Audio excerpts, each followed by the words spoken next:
உங்கள் பொண்ணு இது ஸ்கூலில் கடைசியாக எழுதின லெட்டர்.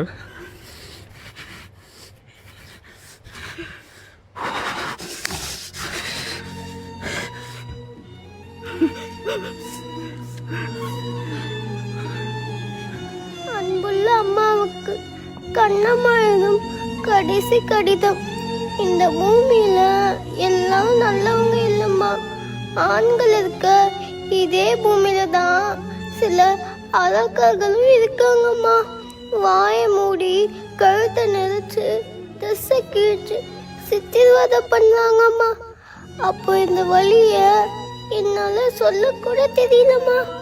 அசுரர்களை அழிக்கிற சக்தியை கொடுத்த காளிக்கும் சாமிக்கும் கடவுள் ஏன் எங்களுக்கு மட்டும் அழுவ சக்தியை கொடுத்திருக்க? இவங்கள சும்மா விடக்கூடாதுமா. எனக்கு நடந்ததே கடைசியா இருக்கட்டுமா. இனிமேல் யாருக்கும் இது நடக்க கூடாதுமா. அம்மா, ஐ லவ் யூ மா.